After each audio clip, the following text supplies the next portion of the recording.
we're having our first professional boxing match. Yeah. How did it happen? I think it's been a lot of fate. I think it's been a lot of hard work that's went into me unlicensed bit. I've got involved with professional boxing, which I never thought I would get involved with. How did you get what happened with that? You got involved in boxing? I got Professional involved with, so first of all, I started working with Stephen Robinson, Disney Drago, as you know, Big Stephen, daft as a brush. Got involved with him. I went to a boxing show, it was about 3 years ago, this time 3 years ago. And I says to him, there was two lads fighting, and I said, I'd chin both them. I'd just lost Ellis as well. And I says, I'd beat both them. And I said, I want to fight. He was like, you've never boxed. Why do you want to fight? I said, I just want to fight. I just want to get an end fight. I said, I'll chin both them. I said, put them both in the ring. And that started from there. And then I was only going to have 2 fights over 1 weekend.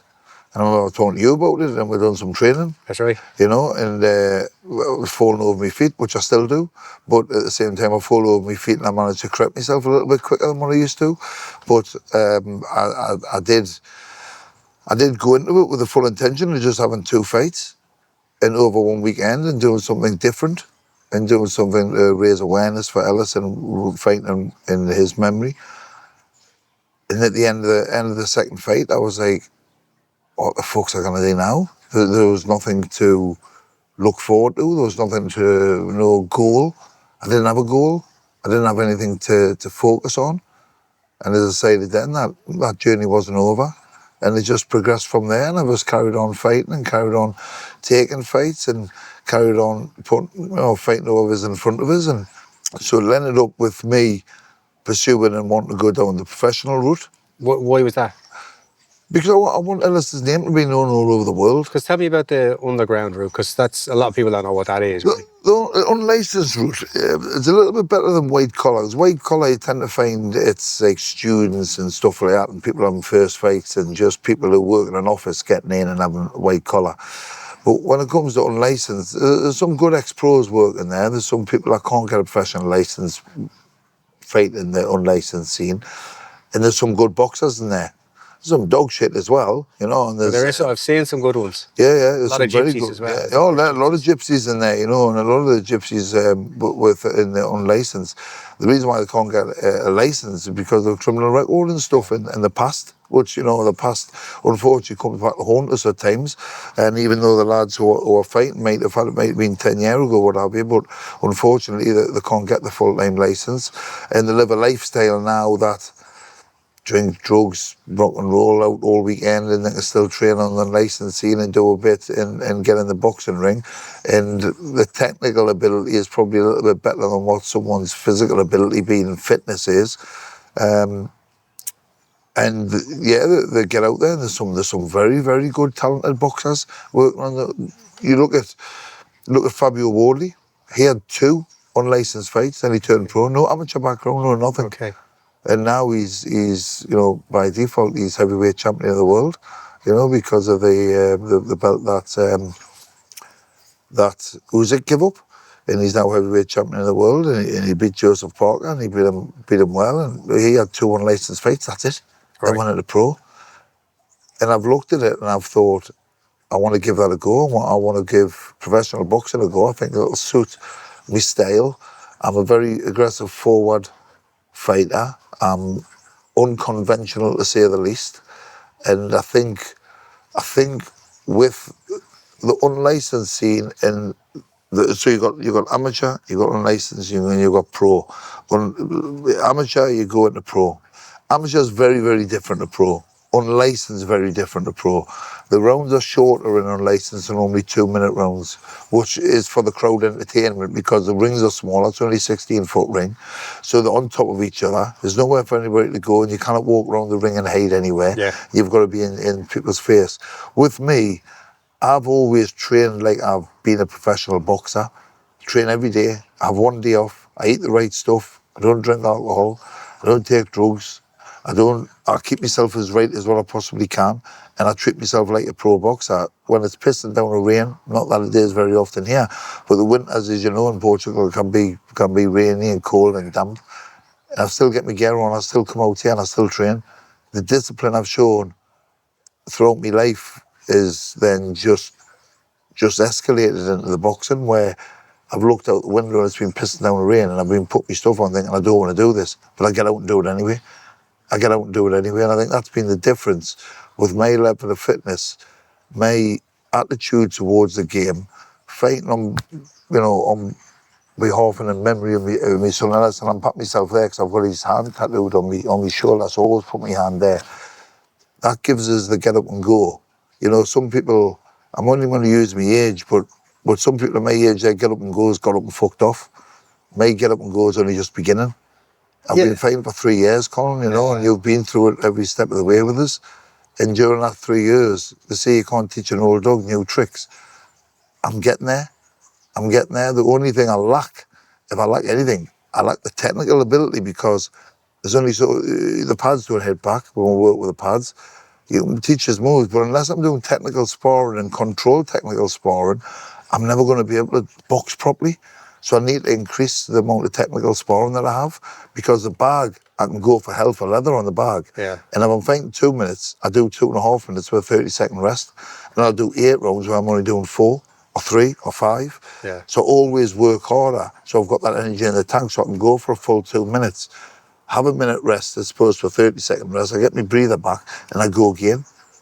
Yeah, I think do you think you wanted a new challenge, being like as a professional, because it's very different, right? Yeah. And I've learned a lot along this journey with you as well about pro boxing that I didn't know, but it's very different. It's and it's a game, right? Yeah. Suits you better. I think 3 minutes is better than 2, and it gives you time to be able to box. Yeah. Now, and like you said earlier, like you're a pressure fighter. Yeah. And that's just your nature. Yeah. And it's hard for people to go backwards and punch. It's very, very, very hard. There's very few guys out there, especially at certain levels, are not good counter strikers. Yeah. Everyone wants to go forward, or you go, I go, reset. Yeah. You're not letting them reset. And I think this next step, or where you're going with this, is very interesting for the people you meet along the way, because it's a whole new bunch of people. I think that's really it. I mean, I've been to the unlicensed with you, and it's kind of, the mentality is kind of a little bit limited for you. That's what I would say. Whereas now you're into the professional world, which is a different mentality.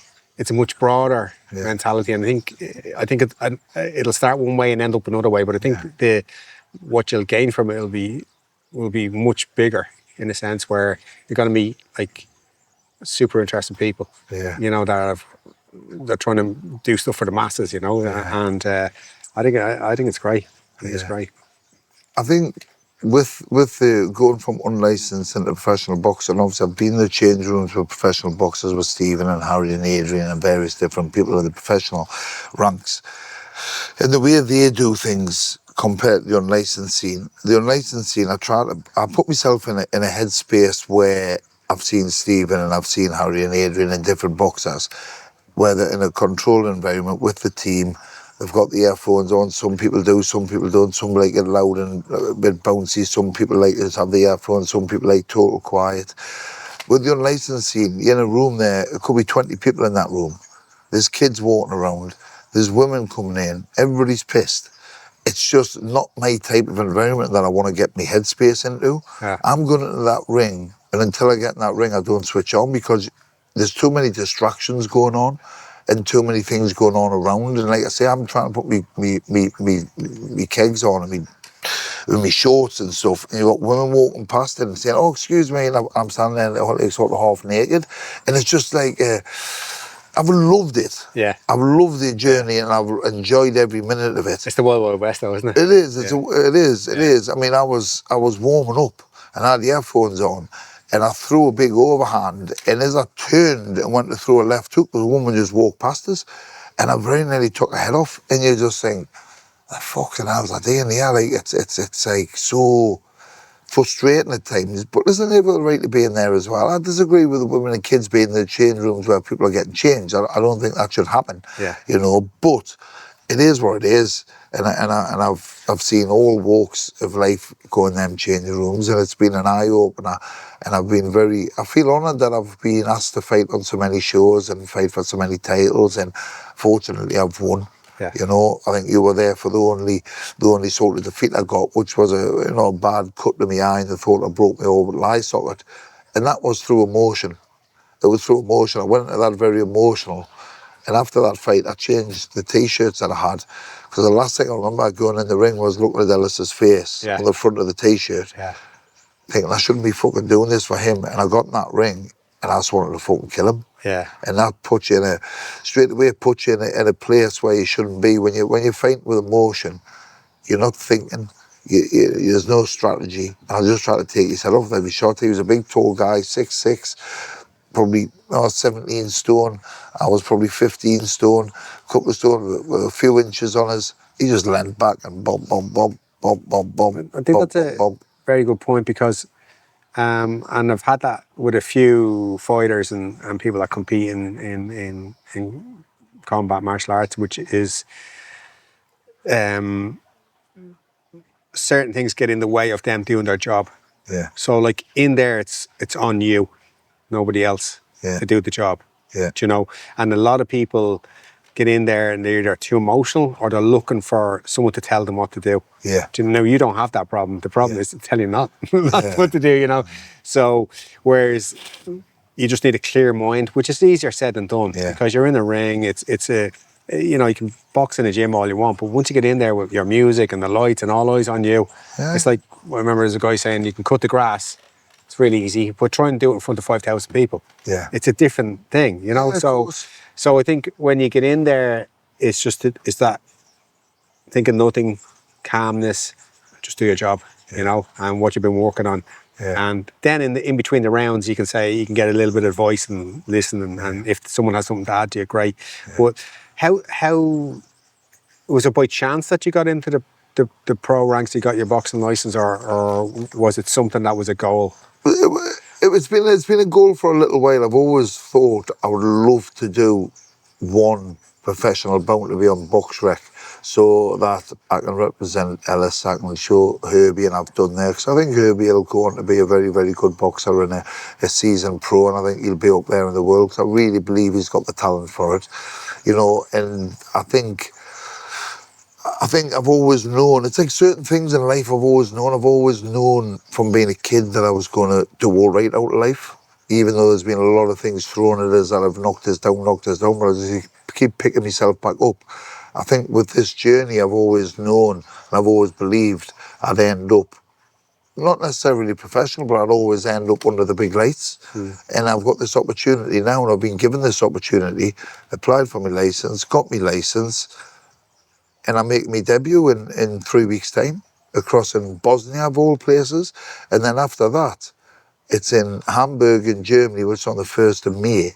And that's one of the biggest fights on their calendar. And this place that we're fighting in Hamburg, it only holds about 1,000 people, but it's apparently one of the best venues in the world. And Muhammad Ali, Mike Tyson, George Foreman, all the greats have fought there and trained there. And there's pictures of them on the walls and being there.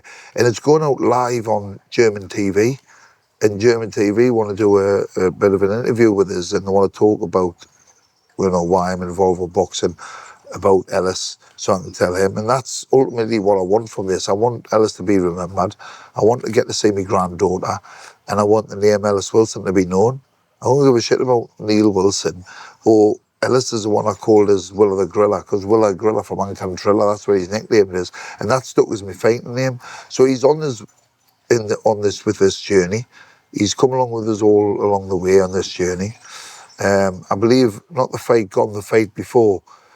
I suffered a little bit. No, I wouldn't say it was. Well, maybe it's concussion. It was a little bit of a push, a little bit of a hit, a little bit of all sorts. What he'd done, and then when he landed on us, he's landed on it with his body, and my head's hit off the back. And I can't remember much of the fight, but I can just remember him standing over us shouting, "You better fucking stay down. You better stay down." And I remember thinking, "You cheeky bastard. You cheeky bastard." And then that's when I just thought, fuck this boxing log, I'm just going to chin him. Yeah. And I wore him down. I ground him down to the point where he was on his third count.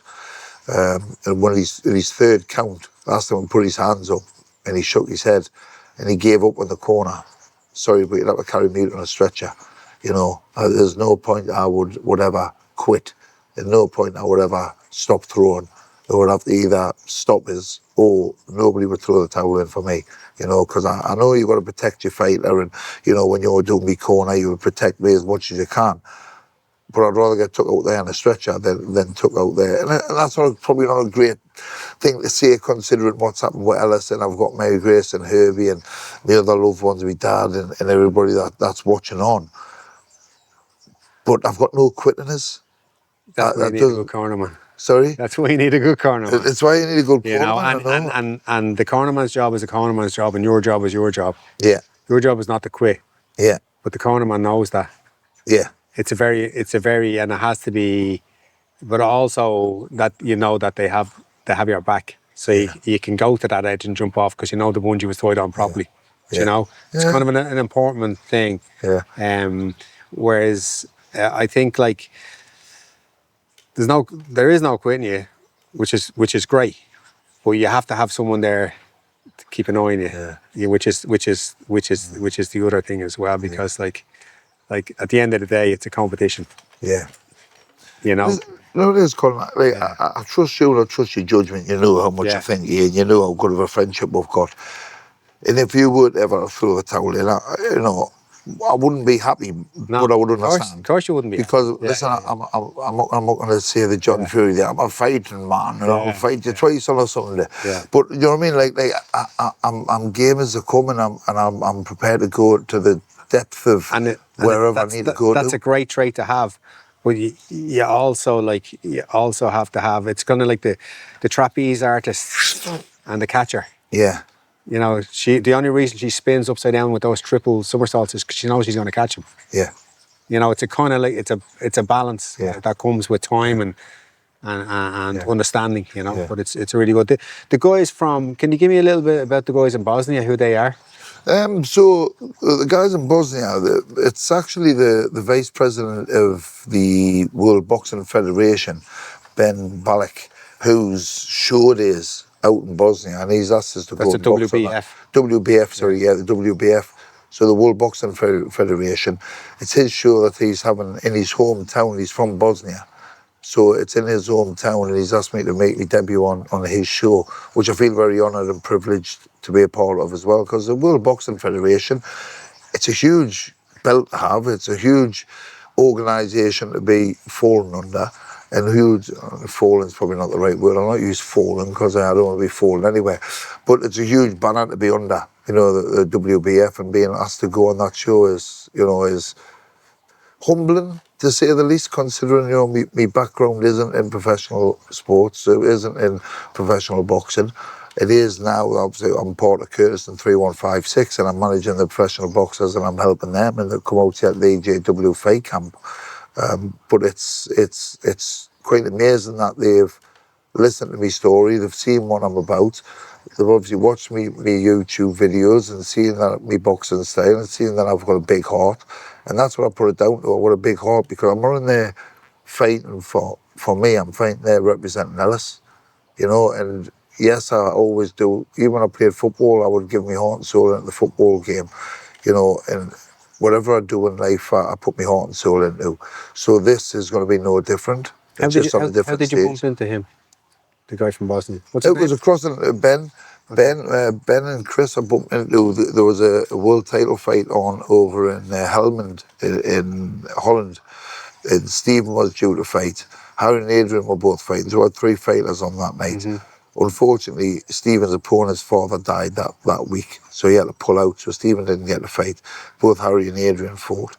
And I just got chatting with them in the hotel reception. Didn't realise who they were. Just started telling them. I asked them if I boxed. I said, yeah, you know, I've boxed on the unlicensed scene, and I've done this and I've done that, and I've won a few belts. And you know, they just listened to us, and there was something happened in that conversation, and it was Chris was, you know, just like I said, I didn't know who they were. His daughter came across, and he sort of said to her, "Give us a minute.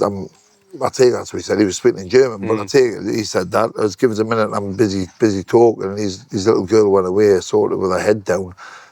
And I said, do the favor, don't do that again, man. I said, because I would give anything to find us to come up to me now. Yeah. And the look on his face, it was like I put a spear through his heart. Yeah. And I think he realised that minute in time, at that moment in time, fucking hell, how many times have I done that? How many times have I just said to my daughter, go on, as you do as a parent, Yeah. because you're busy, Yeah. you know, lives go on, and you could be in the middle of something, and the kids always want your attention. And I think I realised then that, fuck me, he can never do that again with his son. That's fucking hard. It's hard, because all I've got now is memories. I can't, whenever I post a photograph, there's no new photographs, Colin. It's always using the same one and recycling the same ones. And I wish I could get more photos. I wish I'd have took more photos. I wish I'd have created more memories. And I can't. And it's fucking hard, that, like. It's really hard, difficult. Yeah. More difficult than, unless you've actually been through it, unless you actually, you've been through it yourself. It doesn't matter what I say, I can't describe the feeling. There's emptiness, there's a hole in my soul that'll never be replaced, there's a hole in my heart that'll never be sewn up or never be filled. But you know what it is, like I'm not happy, sorry, that's not the right word. I understand that there's a piece of us missing. And I accept that there's a piece of us missing. And I'll go through the rest of my life with a piece of us missing, because Elvis deserved that. And I do miss him, and it is hard. And I'll honour him the best way I can, whether that's in the boxing ring, or whether that's with the clothing range I'm bringing out, or whatever I do, I'll honour my son the best way I can. And I'll make sure his name's up there in lights in one way, shape or form. And I'll make sure he's remembered for the right reasons. You know, he was no angel. I'm not going to say he was an angel, Ellis. He was hard work at times, and he got himself a bit of bother. But he had a massive heart. He was a great human being, and he was a lovely kid. And it's difficult to now be doing what I'm doing and putting my body on the line. I'm putting my family through hell. I'm putting my loved ones through hell by watching us in the ring. And I think, not the last fight that I had, but the fight before, Herbie's been doing me corner when you haven't been there. And Herbie's been doing me corner. And how many times do you do your corner for your dad? Yeah. You know, that's something else. And hopefully I'm not too old and, you know, I won't be too old. I will share a ring with him one day. But if I kept this going for a few years and, you know, Herbie, whether it's a year, whether it's 18 months, whether it's 2, 3, 4, 5, 6, 7, 8, 9, 10 years, I don't know how long this journey is. I've got it in my head. I would like to do 21 professional fights for Ellis. That might just be one. And I might think, I've done that now. It might be 8, because he died on the 8th. Maybe 12, because it was a 12-month. Might be 14, because that's his birthday. It might be 21. It might be 50. I don't know. I'm not going to put a number on it. At first, I was like, I want to do 21 professional fights in 18 months. I've got to realise that this is not, we're not playing tiddlywinks, and we're not fucking bashing each other with feathers here. I'm fighting against professional fighters that do this for a living. Yeah. And I understand that some weeks I'm going to be fine, and I'll be able to fight 2 weeks later.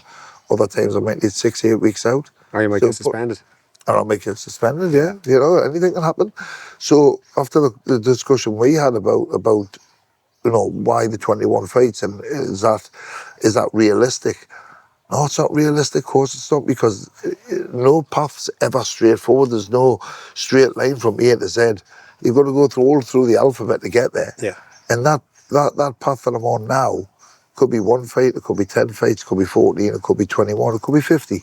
Who knows? It's where it brings you, isn't it? It's where it brings us. Yeah. And I'll know when it's time. Yeah. I put a pair of football boots on about 6 months ago, and I've been football daft all my life, from literally being a kid. You know, as soon as I could walk, I was kicking a ball. And I put a pair of football boots on 6 months ago. I walked on the pitch, and I just went, it's fucking not for me anymore, this talk. Wasn't interested. Yeah. I wasn't no interested in playing football ever again. Yeah. And that's mad, considering I've been a football fan and a football lover. I'm 48 now, and probably been since I was 2-year-old, so 46 years. I've been absolutely in love with football. Still like watching it. Yeah. I couldn't give a fuck about putting a pair of boots on and kicking the ball around now and chasing youngins around. Couldn't have bollocks. It's funny how that happens, isn't it? It is. It's true. I never ever thought it would happen. Yeah. I thought I'd be one of these that's 8-year-old and still trying to play football. Yeah. And it's crazy how it happens. Yeah. Because I never ever thought I'd fall out of love with it. Yeah. I haven't fallen out of love with the game. I fell out with playing it. Mm. And with boxing at the minute, it's such a new thing. And people have said to us, do you not wish I'd took it up younger? When you were younger, seeing what you could have achieved? No, because I wouldn't have had that escape in my life. I'd agree with you. I don't think people always say, "I wish I'd started younger." It doesn't make any difference. No. The time is now. It doesn't matter. Like, what's good about this time that we live in is, you know, your dad's generation. When you were 25, you were washed up. 'Cause you were married, a couple of kids. Yeah. Whereas now, there's sports for everybody. There's there is. competition for everybody now. Yeah. Like everybody, it doesn't matter what age it is, there's a division for you. Yeah, Do you know?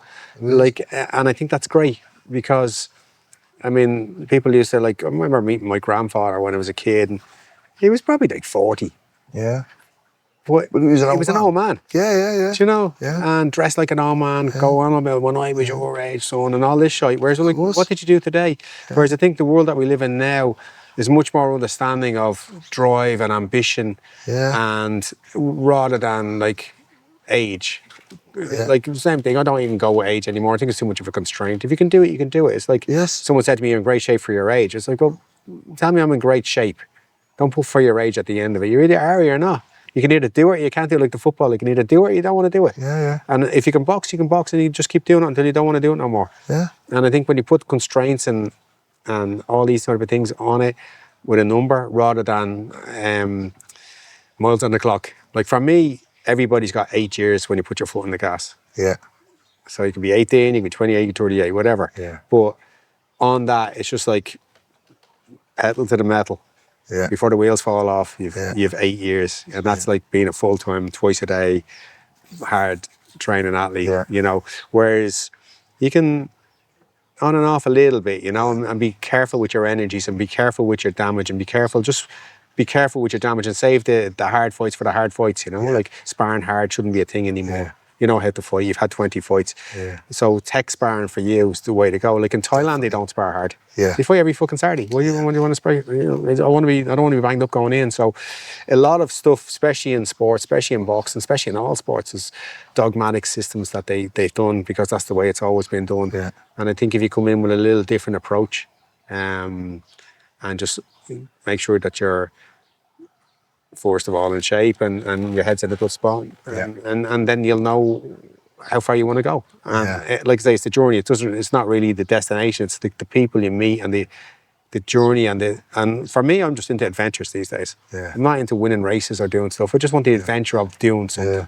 rather than everyone gets a fucking medal nowadays. Do you know what I mean? There's no value in it. Rather than what it's like to lace up a set of gloves and fucking smell the fear, you know? Yeah. You know, because it's you know, you can't buy it. Yeah. You have to earn it, you know. Definitely, I agree with you. And I think, unfortunately, with today's generation, I don't think we're breeding winners anymore.